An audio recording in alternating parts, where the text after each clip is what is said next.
shocking and so devastating for the fact that Senator Lindsey Graham, who provided so many services for his constituents in South Carolina, brought so many jobs to that state, also somebody viewed as a hawk on matters from Ukraine to the Middle East. He often, Willie, told me about, especially after the October 7th attacks, about how he wanted a normalization deal for the region in the Middle East. He had pushed the president in the last several weeks, and even dating back to February, to take those strikes, decisive strikes in Iran, to take out that supreme leader there.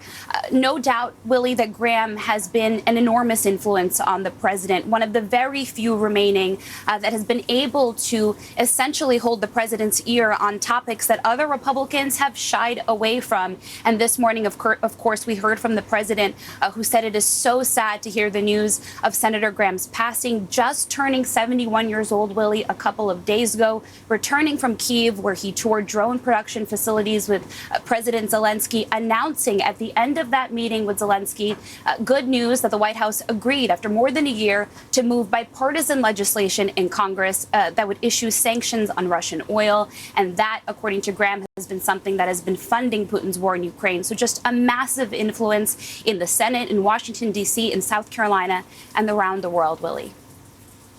And part of that service, more than 30 years in the Air Force Reserve. Julie Sirkin at the White House. Julie, thanks so much. Senator Graham had been a scheduled guest on Meet the Press this morning. Let's turn to Kristen Welker, moderator of that program. Kristen, good morning. It feels very early to be talking about legacy. This news is so fresh and so shocking to many people waking up. But let's talk a little bit about Senator Graham and the long road he's taken through South Carolina and in Washington, a convert on President Trump. They ran against each other in the 2016 presidential election. He was very critical, but now one of those senators, as Julie was just saying, who does have the president's ear on some matters.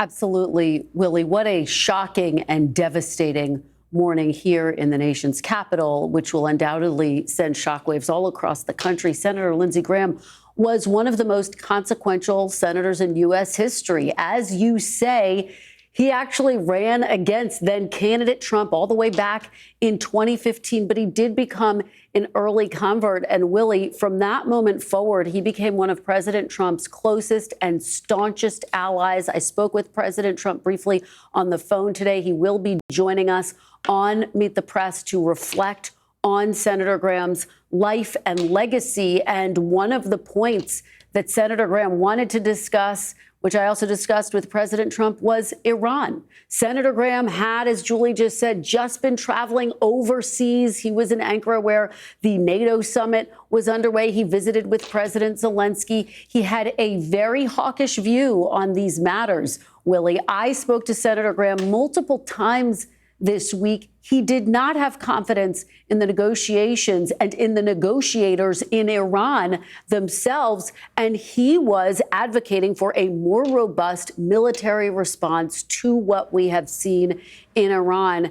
And if he were here today, that is what we would be talking about, Willie. He will not be, but we still plan to have some of those discussions, which he really put at the forefront. And I think one of the questions becomes, where do those debates go from here without that voice in the room, without that voice in the ear on the golf course with President Trump? But he also had an impact on domestic policy as well. He was on the Judiciary Committee. And so he really touched a wide swath of Washington politics, Willie. He certainly will be missed there in Washington and in South Carolina as well. Kristen, this now raises the question back home in South Carolina, what happens now? Again, feels very early to be talking about this, but there will be a decision to be made by the governor there.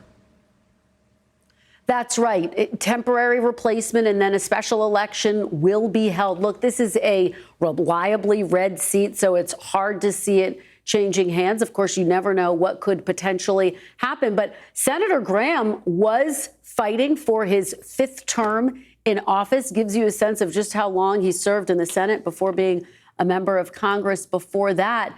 And he was someone who was acutely aware of the power of the Trump base. In fact, during the primary, he was running against someone who was trying to cast himself as being a part of the MAGA base. But Senator Lindsey Graham had the endorsement of President Trump, and so he did win his primary quite handily. He was locked in a general election bid. And so the question becomes, who will replace him? That's part of what we will be unpacking. But this is an extraordinary moment, Willie. You have former Senate Majority Leader Mitch McConnell, who's hospitalized right now, questions about when and whether he will return. It is worth noting this would have been Senator Graham's 64th appearance, making him the second most frequent guest to his dear friend, John McCain.